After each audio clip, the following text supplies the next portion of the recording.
The dart didn't just send me to Cuba, it sent me into the soul of a country layered with rhythm, mystery, and history. I left Havana behind and hit the road. No script, no expectations, just a blind path across the island. What I found? A man who called himself the human Google, who knew my tiny hometown in Romania before I told him, a priest who read my future, a band that shook the streets of Santiago, a shrine that left pilgrims in tears, and the final resting place of a man who changed this nation forever. This isn't the Cuba from postcards. This is something deeper. This is Travel by Dart. My name is Soren. I throw darts at the world map and travel wherever they land.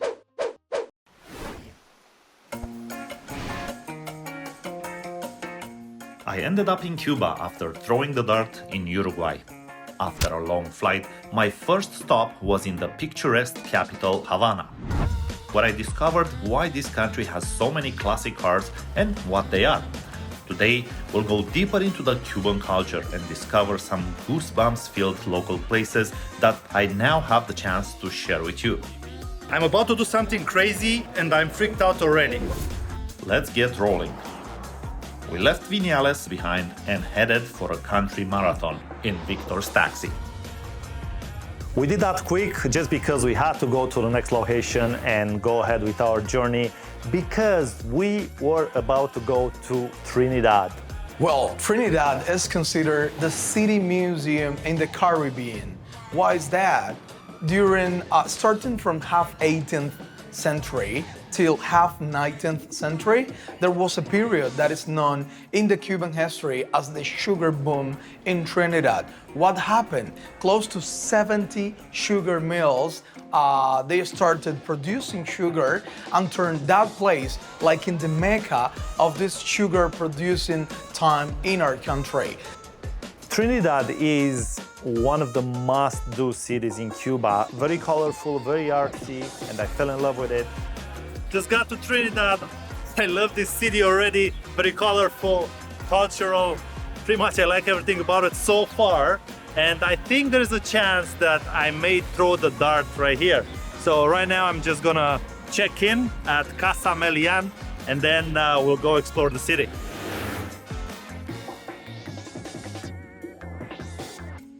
Oh, this house is already different than all the other ones. I think it has more space. It's more colonial and more colors, and I like it. Simple, beautiful. Let's explore the town. Well, Soren enjoyed Trinidad a lot. He had a blast, that's for sure.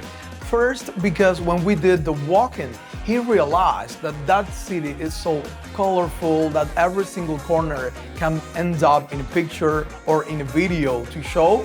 He also had the opportunity to buy something which is very authentic from our country, which is the Guayabera shirt. It's the type of shirt that Fidel Castro started using when he attended United Nations Summit and many other important events. And then after that, we decided to go to the old town, to Plaza Mayor.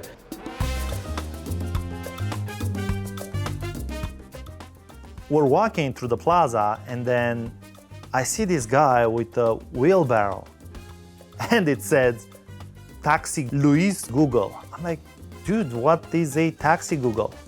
He's like, well, I used to carry luggage for people with this, but now not anymore, so I may surprise you. Sure, yeah, another guy trying to surprise me here. But then he's asking me, where are you from? I'm like, okay, I live in Canada. Okay, but where are you from? Where were you born? I'm like, Romania. He said, what city? I said, I was born in the city called Tulcea. Tulcea, hey, by the Ukrainian border. I'm like, yeah. 1 second. He reaches out in his bag. He takes a book out and he opens it up and he shows me a poem he wrote about Tulcea. A la frontera ucraniana, junto al delta del Danubio, Tulcea te envío un diluvio de nuestra amistad cubana. Esta población rumana hago una poesía también, deseándole el parabién que se merece además la felicidad y paz. de la vida todo el tiempo. Wow. That was definitely outstanding. We couldn't believe, actually, he had already written a poem about that, but he had it in his poem book. I've never seen anything like this because people don't even know what Romania is and what it is actually. And this guy is writing poems about my hometown in Romania. He wrote an actual poem about my hometown, which has 70,000 people. It's at the end of the world, mind-blowing. So basically, Luis was a walking Google. You ask him something, he gives you the answer right away, and he knows it probably better than Google sometimes.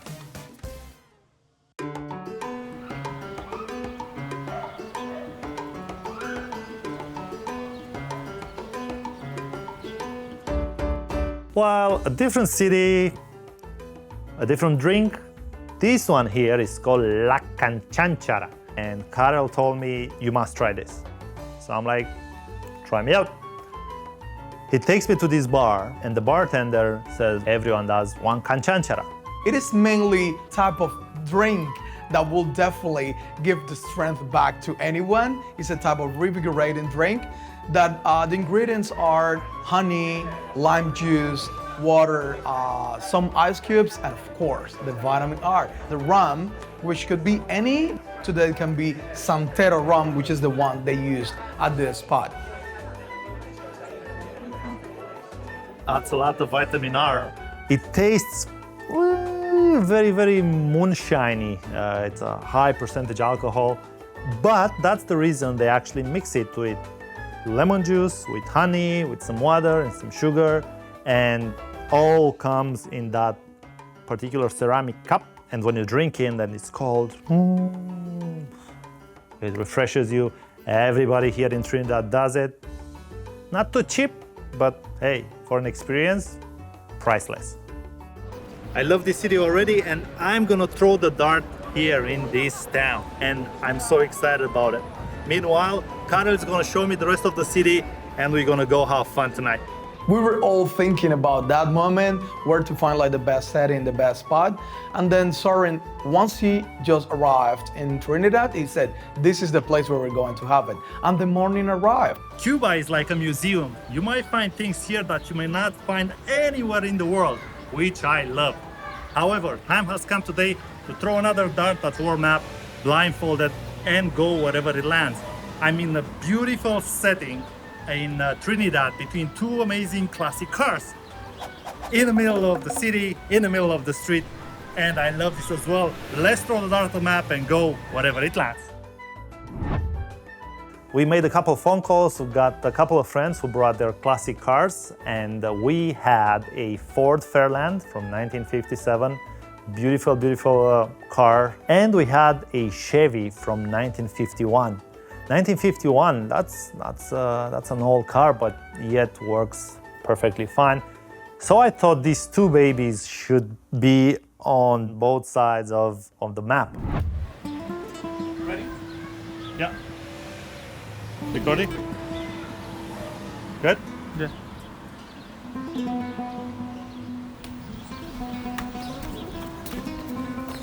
Whoa! That is Kazakhstan. Kazakhstan. Who goes to Kazakhstan? I will. I don't even know anything about this country. I know a lot about a bunch of countries, but not about Kazakhstan. Probably they speak some sort of Russian. I have no idea if that's true or not, which makes it even more interesting. That was the place that was chosen definitely by the dart in that case. He was really happy because of that, and we were all at the same time, because that's an experience you definitely cannot eyewitness every day in Cuba. Kazakhstan. Kazakhstan, it is famous for... It's not really famous, I guess. I am half excited to get there, but I know that once I get there, I'll make a lot of friends. I actually promise to educate people like me who don't know anything about it, to actually show them what Kazakhstan is and how it's special. Because I'm sure they have their special things too. It's now time to leave Trinidad and move on. My Cuban adventures are getting better as we're heading down east. So we're going to Camaguey. Camaguey is a city that did not really impress me much in the beginning, but I did something that I really like. I decided to do something different and just not use a regular taxi anymore and use BC taxis, which obviously is a bicycle taxi. Never tried one of these before, time to do it. Vamos! My guide there was Hugo. Hugo was a local who took us around in the BC taxis and talked about every single landmark of the city, of the downtown. The taxi bikes were introduced to Camaguey in the 1990s. This is the place that is known as the City of Churches because every small piazza or small square ends up in a church. There are different types of churches from the 19th century, for the late 18th century as well. And then we did this kind of journey visiting different squares that they are like the most outstanding one, getting a bit of this history about that place. We visited the park where we found the main hero. Went to this plaza where the image of Che Guevara was imposing over the whole place, and it is amazing how Che Guevara has this influence on the Cuban people, although he was Argentinian. Che Guevara, since the first contact he had with Fidel Castro, he said that he felt already identified with the revolutionary ideas they had. Once he got here, he was the first commander that Fidel Castro assigned up in the mountain. Also, he had the purpose of incorporating like new peasants, farmers, young people that they wanted to be part of these revolutionary ideas. He was, after 1959, in such a short period being in Cuba, he was the president of the bank, he was the minister of agriculture, he was the Ministry of Economy. There is a famous anecdote about him that they asked in one of these big meetings when they were like creating the body government, and somebody asked for an economist, and he said, I am, and then later somebody asked him, did you study economy? And he said, no, I'm a communist. He had this kind of spirit of making noise all the time, so he couldn't stand still. Yeah, he's an icon, not only worldwide, but definitely to the Cuban people.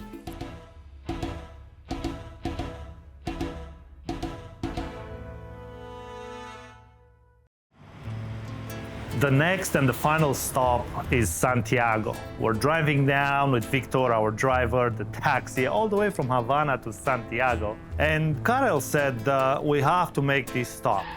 What is it? Basilica Menor El Cobre is the house of Virgin of Charity, which is the patron saint of all Cubans. This is one of the churches in our country that every Cuban definitely along the way has to visit at least once in their lives. Why? Every time you have like a healthy situation, or you are going to a very important competition, or you want to make what we call offer or ofrenda to Virgin of Charity, trying to receive some help from this deity, we go to the Virgin of Charity and then we do our offers. It's a little statue that all the Cubans come and pray to. And I got there and I see hundreds of crutches from sick people getting better after coming to see the Virgin of Charity, and they returned to the church and donated the crutches because they got better. Not just crutches, but all kinds of medical devices that helped them through the process of recovery. And it was incredible because it was not one, it was not two, but really hundreds of crutches and walking sticks. Initially, I thought, maybe this is just another one of those, make-a-wish thing. But when I got there and saw so many things and so many miracles happening and so many items from famous people, singers, athletes, Olympic champions, given to the Virgin of Charity, really impressed me.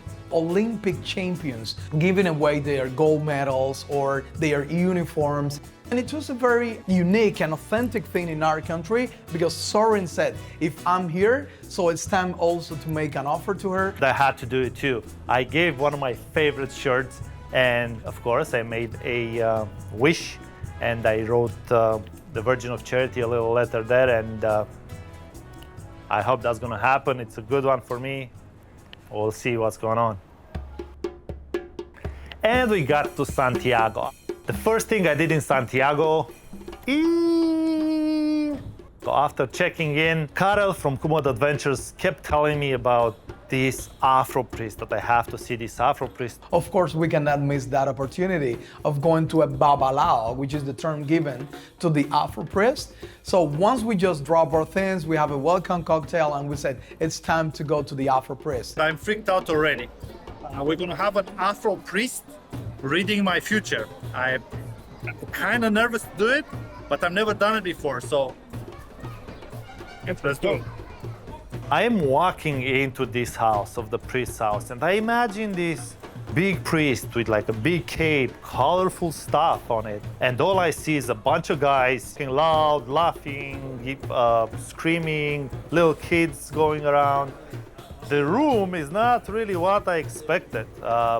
See like all kinds of toilet paper, towels on the wall, some wife beaters thrown around. It wasn't not what I expected, but I give it a shot. I'm sitting down and he's telling me, take off your watch, take off your bracelet, no metallic interference, and he starts reading.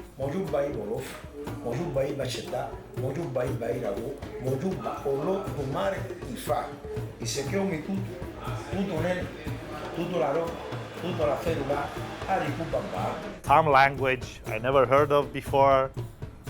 He has this helper who takes notes, puts my name in, and the priest keeps reading, throws on the table some shells and throws them again. And the helper takes notes again and keeps going, keeps going, keeps going. Who was he talking to? I was talking to Orula. Orula is the deity who was telling him to tell me my future, or what's happening with me, or what I need, and how my life should be. And then he tells me finally that the deity who will take care of me is Chango, a female deity that will take care of me if I follow the recipe he gives me. What does that mean? A recipe. I'm like, is he gonna ask me for money to buy things? I don't know. So he asked the helper to write down all the things I need in my life. And then he writes down a chicken, a guinea chicken, it's called. And then chalk, and then honey, and then dry wine, and then water. He said, well, bring him here. We're all gonna do a ceremony on you, and they're gonna do a clearance for you. Like, we're gonna come around you, like spread all those things and do like a real African ceremony. And now I'm puzzled because he told me a few things that are bang on. So I'm like, holy, kind of scary. I'm thinking about it. So we'll see what happens. While I was debating if I should accept the Afro Priest challenge, I decided to focus on someone who wrote a significant part of Cuba's history. The last day in Santiago was a special day because we went to the cemetery where Fidel Castro is buried. I've met a beautiful lady, Dalmis, who showed me around and gave me a bit of history about what's happening there. I've seen a lot of guard changes in my life. This one is particularly cool because it takes place every half an hour, and there's this cool song that is played throughout the change, and it's called Elegy to Jose Marti. Very vibrant, everybody stops and watches the guard changes. Very dynamic, very cool, very official. I like that. After the guard changed, we visited the Fidel Castro's grave. Fidel Castro, before he died, he was already really, really ill. We knew at any time he would die, though we had this idea of his immortality and all that. He said he didn't want any school, any town named after him. And his grave, he just wanted a piece of rock coming from the Sierra Maestra mountain range, from where he started the Cuban Revolution back in 1956, and that's what you find in his grave. Just a piece of monolith taken up from the Sierra Maestra mountain range with a sign that reads Fidel. he was cremated, and his ashes are actually under that rock. Another interesting thing that I found out was that here in Cuba, when people die, they get buried, and then after 2 years, the family has to take out the remains and wash the bones, and then put them in urns or vases.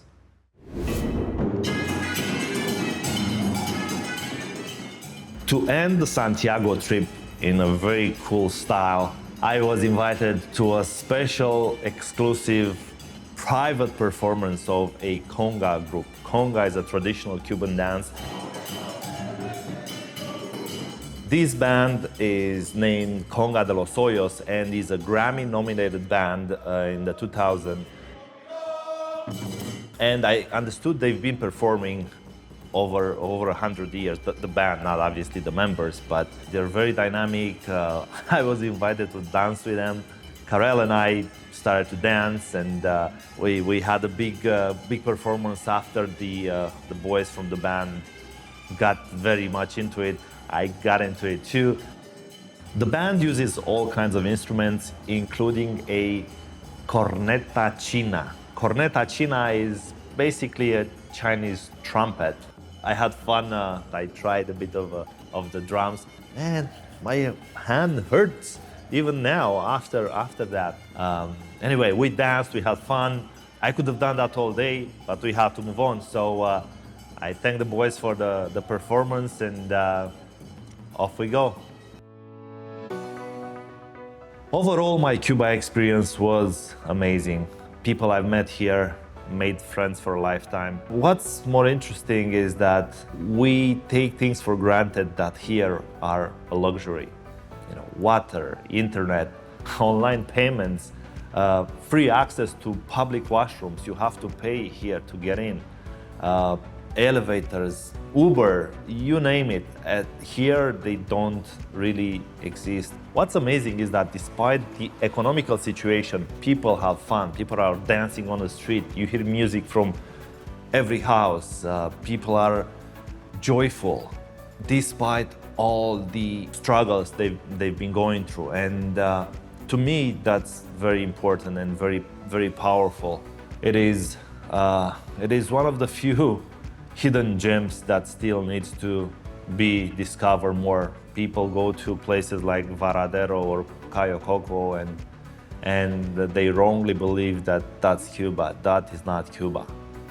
If you really want to see Cuba, go to Havana, go to Santiago, go to Trinidad, and explore yourself those sites, because they are really something to be discovered.